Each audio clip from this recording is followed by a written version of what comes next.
Hello viewer, नमस्कार। Bihar civil court math practice sets number 28 इस video के माध्यम से हम लोग डिस्कस करेंगे।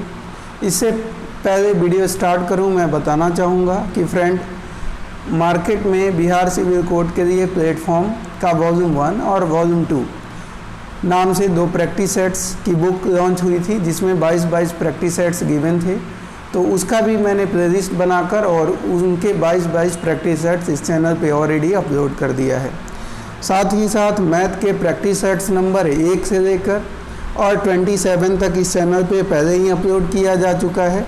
आज मैथ का प्रैक्टिस सेट्स नंबर 28 हम लोग डिस्कस करने वाले हैं। तो चलिए स्टार्ट करते हैं आज का मैथ का practice sets number 28। Practice set शुरू करने से पहले आप सभी से एक रिक्वेस्ट कि फ्रेंड, यदि आप इस चैनल पे नए हैं तो हम आपके लिए जितने भी कॉम्पिटिटिव एग्ज़ाम होते हैं, चाहे वो सेंट्रल गवर्नमेंट के हों चाहे स्टेट गवर्नमेंट के हों, हम आपके लिए इम्पोर्टेंट जो भी हमसे हो सकता है सूचनाएं लाते रहते हैं। तो यदि आप इस चैनल पे नए हैं तो आप इस चैनल को सब्सक्राइब कर लीजिए और वीडियो अंत तक देखिए। पसंद आए तो इसे लाइक कीजिए और अपने दोस्तों में शेयर ज़रूर करें। तो पहला क्वेश्चन स्टार्ट करते हैं। कहा गया कि 2 वर्गों की भुजाओं का अनुपात 2:3 है और उनकी परिमापों का योग 180 सेंटीमीटर है। बड़े वर्ग का क्षेत्रफल आपको ज्ञात करना है। तो 2 स्क्वायर हैं, उनके भुजाओं का अनुपात 2:3 है। तो पहला स्क्वायर की साइड हमने मान लिया 2x है और दूसरे की साइड हमने मान लिया 3x है।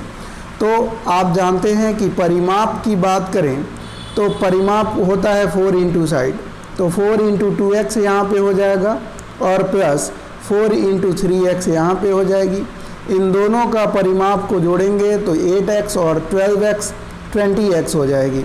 और क्वेश्चन में दोनों के परिमाप का योग यहाँ पे 180 दिया हुआ है तो 180 लिख देंगे। इस 20 से इसको कैंसिल करेंगे तो x की वैल्यू 9 आ जाएगी। यानी पहला जो भुजा जो था, पहले वर्ग का जो भुजा था वो 9 2 18 सेंटीमीटर का था और दूसरा का भुजा जो था 9 3 27 सेंटीमीटर दूसरे वर्ग का भुजा था। अब बड़े वर्ग का क्षेत्रफल बताना है, यानी बड़ा वर्ग 20 सेंटीमीटर साइड वाला होगा। तो 20 सेंटीमीटर 27 सेंटीमीटर साइड वाले वर्ग का एरिया अगर निकालना हो तो एरिया आप जानते हैं साइड इंटू साइड होती है, यानी 27 इंटू 27 आप करेंगे तो एरिया आ जाएगा। तो 27 का स्क्वायर होता है 729, यानी ऑप्शन नंबर ए अपना आंसर हो जाएगा। नेक्स्ट क्वेश्चन देखते हैं। क्वेश्चन में बोला गया 1200 व्यक्तियों के समूह जिसमें कैप्टन एवं सैनिक शामिल हैं, एक रेल में यात्रा कर रहे हैं। प्रत्येक 15 सैनिक पर एक कैप्टन है, तो समूह में कैप्टन की संख्या है। तो ध्यान रखिएगा 1200 व्यक्ति हैं और 1200 समूह हैं और उस समूह में हर एक 15 सैनिक पर एक कैप्टन है। तो 15 से 1200 को डिवाइड करेंगे, आंसर आ जाएगा 15 8 जा 120 होती है तो 80 आ जाएगी। तो 1200 में कैप्टन कितने होंगे तो 80 कैप्टन रहे होंगे, यानी हर एक 15 लोगों पर एक कैप्टन है तो 1200 लोगों पर कितने कैप्टन की ज़रूरत पड़ी होगी तो 80 कैप्टन की ज़रूरत पड़ेगी। ऑप्शन नंबर बी इसका आंसर हो जाएगा। अगला है कितने वर्षों में 1000 रुपीज़ 10% वार्षिक चक्रवृद्धि ब्याज की दर से 1331 हो जाएगी। तो 1000 रुपीज़ है और 10% रेट है। तो देखिए ये 1000 है, अपने आप का 10% अगले साल बढ़ जाएगा, यानी ये 100% है, 10% बढ़ेगा तो 110/100। फिर अगले साल 110/100। फिर अगले साल अगर हम बात करें तो 110/100। इस तरह से ये बढ़ता चला जाएगा। तो अगर इस 0 से इस 0 को कैंसिल करें, इस 0 से इस 0 को, इस 0 से इस 0 को, तो यहाँ पे 3 0 से ये 3 0 कैंसिल हो जाएंगे। 11 का क्यूब बताना है तो 1331 होती है 11 का क्यूब। तो ये 3 वर्ष आंसर हो जाएगा। 3 वर्ष में 1000 रुपये की राशि 1331 हो जाएगी। क्लियर? आगे आइए। अगला क्वेश्चन क्या बोला गया कि एक आदमी एक लकड़ी के टुकड़े को जो 140 किग्रा का है काटता है, पहले सप्ताह में 1/10 काट कर फेंक देता है, दूसरे सप्ताह में बचे हुए का 2/3 फेंक देता है, तीसरे सप्ताह में बचे हुए का 20% फेंक देता है, तो उसके पास बचे हुए लकड़ी के टुकड़े का भार क्या है? तो टोटल उसका वेट था 140 kg, लकड़ी के टुकड़े का टोटल वेट था 140 kg। फर्स्ट वीक में उसने क्या किया, जो फर्स्ट वीक उसका था उसमें उसने क्या किया कि 140 kg थी, उसमें से 140 का 110 काट कर फेंक दिया, यानी 14 kg काट कर फेंक दिया, तो उसके पास बचा 126 kg। तो 126 kg जो बचा उसका 2/3 सेकेंड वीक में काट कर फेंक दिया, यानी 3 4 जा 12, 3 2 जा 6, तो 42 2 जा 84। तो 126 में से 84 को माइनस करेंगे तो 6 में से 4 गया 2 और 12 में से 8 गया 4। तो यहाँ पे ओवरऑल हम देखें तो कितना 42 ये आपके पास बच गया। फिर बोला थर्ड वीक में इस 42 का 20% फेंक देता है, तो 42 का 20% कितना 10%, इसका 10% निकालने की आपको ज़रूरत नहीं होती, 1 डिजिट के बाद डेसिमल लगाते हैं, तो 10% 4.2, तो 10 का डबल 20% होगा, यानी 4 का डबल 42 का डबल कितना होगा 8.4। तो 42 में से 8.4 निकाल कर फेंक दिया तो बचा कितना है, 10 में से 4 गया 6, 41 में से 8 गया, तो 41 में से 8 गया 31, 41 11 33, तो ये हो जाएगा 33.6 kg। अब उसके पास बचा होगा, ऑप्शन नंबर डी अपना आंसर हो जाएगा। आइए अगले क्वेश्चन की तरफ बढ़ते हैं। बोला गया 4320 को पूर्ण घन बनाने के लिए किस न्यूनतम संख्या से गुणा करना चाहिए? तो सबसे पहले तो 4320 लिखेंगे और इनको प्राइम नंबर में अभाज्य संख्या में तोड़ेंगे। यहाँ लास्ट में 1 0 है तो 10 लिख दूंगा और यहाँ पे 432 लिखूंगा। 10 को अभाज्य संख्या में तोड़ूंगा तो 2 × 5 हो जाएगी। यहाँ लास्ट में 2 है तो 2 से इनको कैंसिल करूँगा, 2 16 ये हो जाएगी। फिर इसको 2 से तो 2 1 जा 2 और 2 8 जा 16, फिर इनको 2 से तो यहाँ पे 54 हो जाएगा और 54 को 2 से तोड़ूंगा 27 और 27 3 का क्यूब होता है। तो हमने देखा 3 का क्यूब, यानी ये तो खुद जो है अपने आप में कंप्लीट घन है। 2 को देखूंगा तो 2 कितनी बार आया है उसको चेक करूंगा, एक बार ये, एक बार ये, 2 बार, एक बार ये, 3 बार, एक बार ये, 4 बार। तो 2 की पावर अगर 3 करें तो ये अपने आप में कंप्लीट है। 1 2 एक्स्ट्रा बच गया और यहाँ पे ये 1 बार 2 था, फिर 2 बार, 3 बार, 4 बार और एक ये यहाँ पे भी था 5 बार। तो 2 बार हो जाएगा। और साथ ही साथ 5 की बात करें तो 5 एक ही बार आया है, तो 5 यहाँ पे 2 बार है तो एक और 2 की ज़रूरत पड़ेगी, है ना। तो ये 2 बार है तो 1 2 और हमें लेकर आना पड़ेगा इसके लिए, और 5 एक ही बार है तो 2 बार 5 और लेकर आना पड़ेगा। तो ओवरऑल 2 बार 5 लेकर आना पड़ेगा, 1 बार 2 लेकर आना पड़ेगा, क्योंकि यहाँ 2 ही बार है और 5 एक बार है। तो इनको घन बनाना है तो 2 बार 5 और 1 बार 2, यानी 5 5 जा 25, 2 जा 50, इसको 50 से मल्टीप्लाई करेंगे तो ये कम्प्लीटली अपने आप में घन बन जाएगा।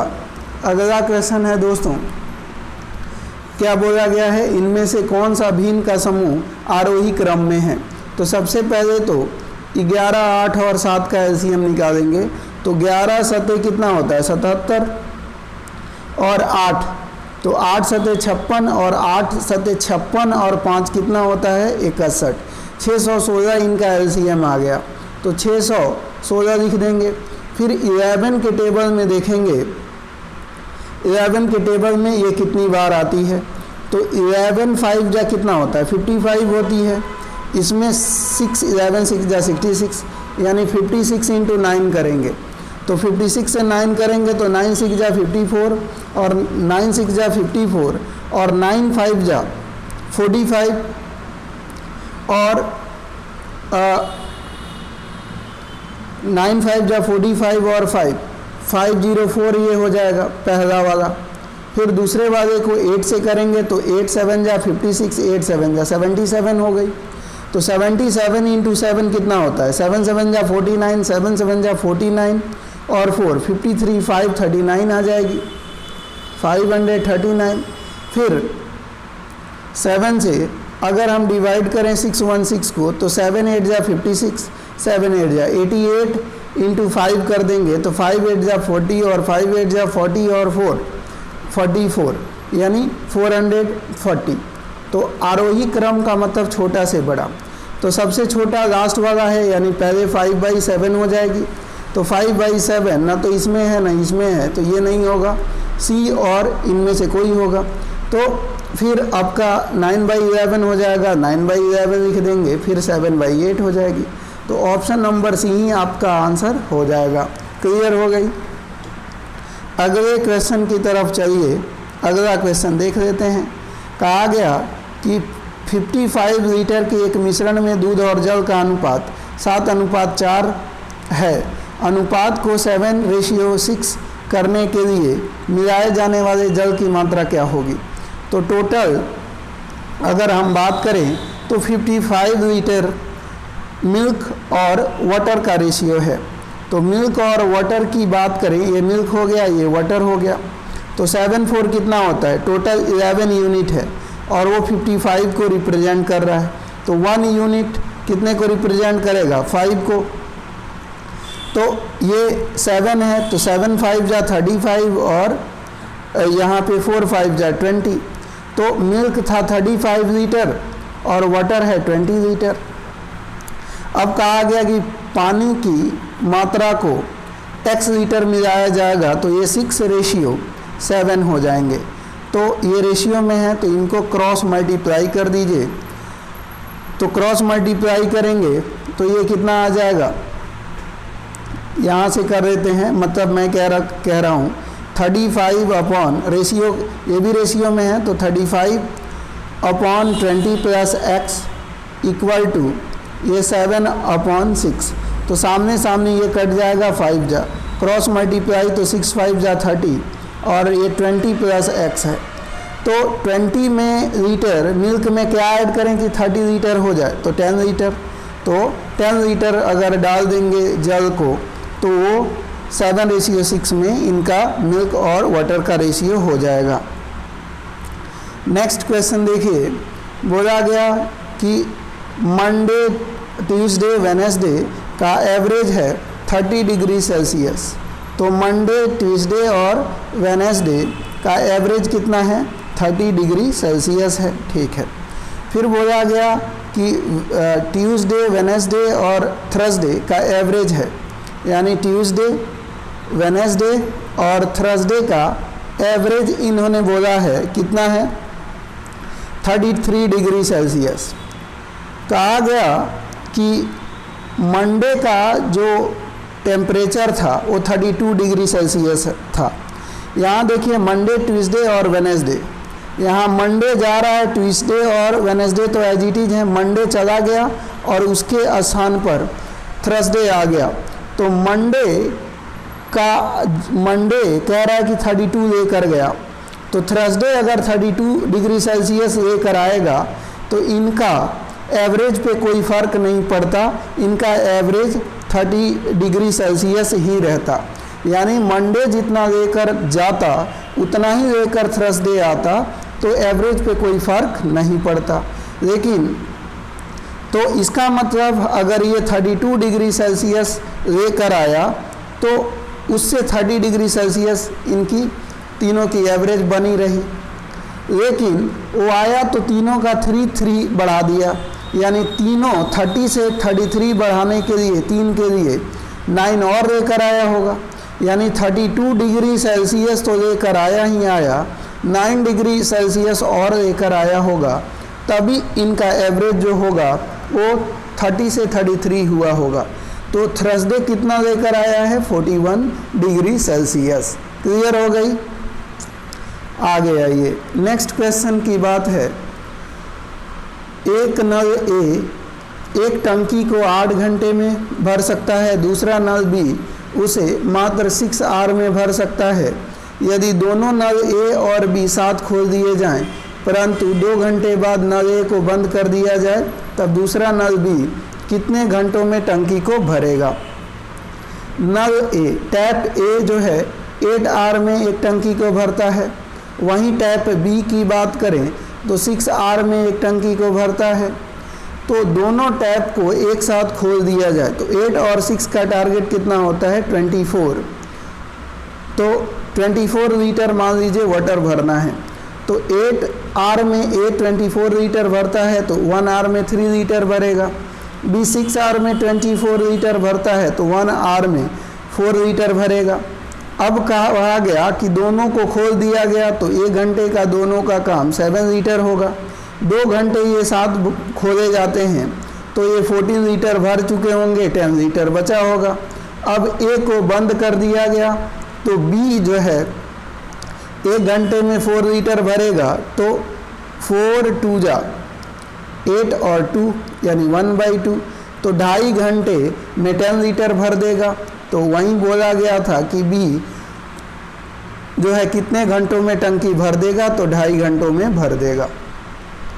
अगला क्वेश्चन है कि निम्नलिखित में से कौन सी संख्या अंक 2 एंड 4 दोनों से भाज्य है? तो 2 और 4 दोनों से।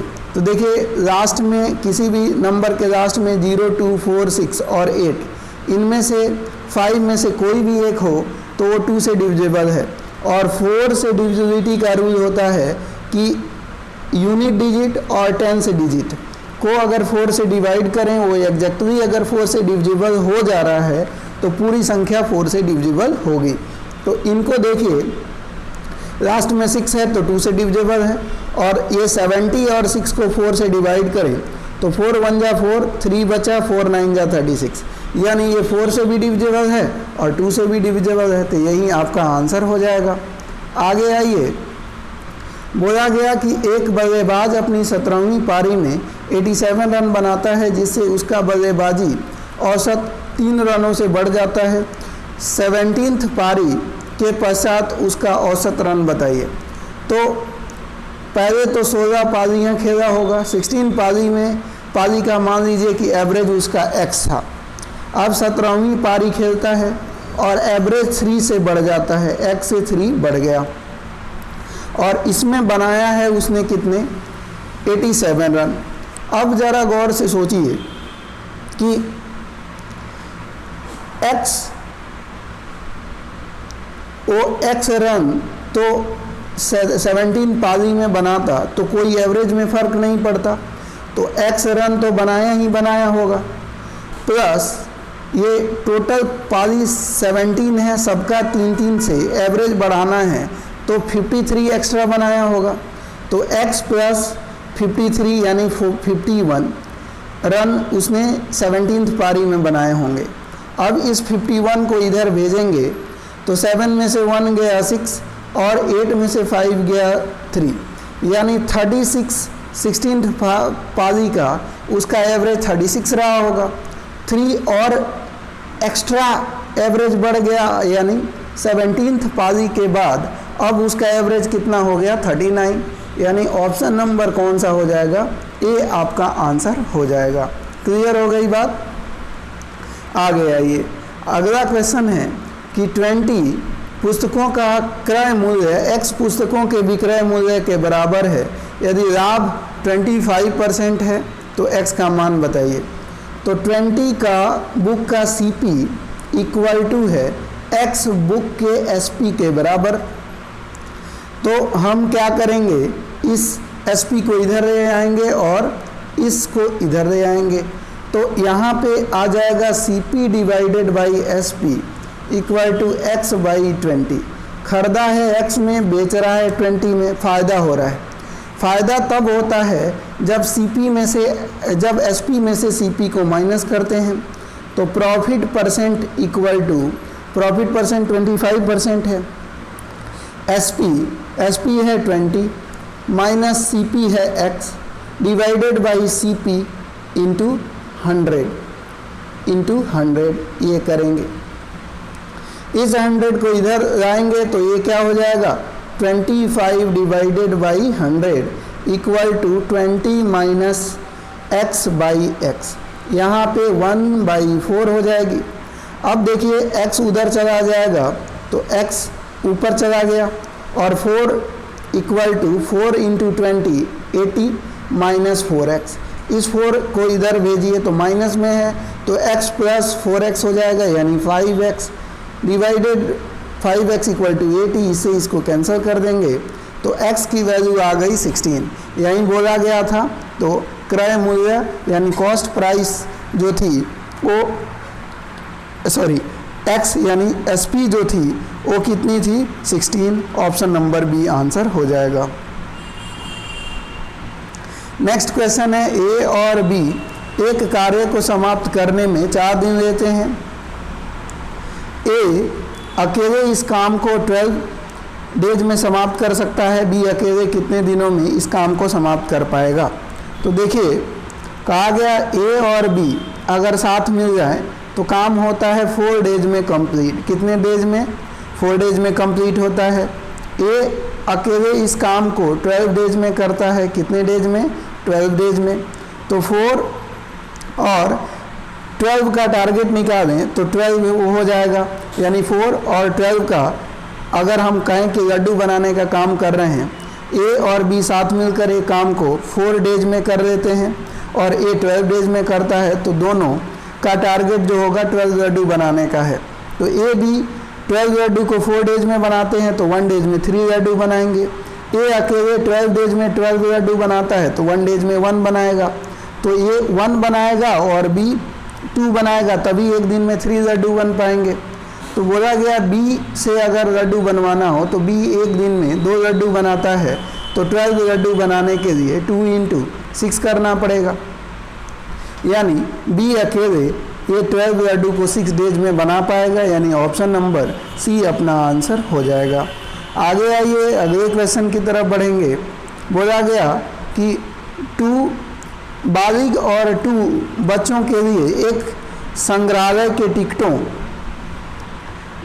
की कीमत 24 रुपीज़ है। यदि एक बच्चे का टिकट का मूल्य बालिग के टिकट का मूल्य से आधा हो तो बालिग के टिकट का मूल्य है। तो ध्यान रखिए 2 बालिग और 2 बच्चे, 2 बालिग, मान लीजिए एक बालिग के टिकट का मूल्य x रुपया है तो 2 बालिग के टिकट का मूल्य 2x रुपया है। 2 बच्चे एक चिल्ड्रन के टिकट का मूल्य, 2 बालिग और 2 बच्चों एक चिल्ड्रन के टिकट का मूल्य 80 रुपया है तो 2 चिल्ड्रन के टिकट का मूल्य 2C होगा। तो इन दोनों का 2 बालिग और 2 बच्चे के टिकट का मूल्य 24 रुपीज़ है।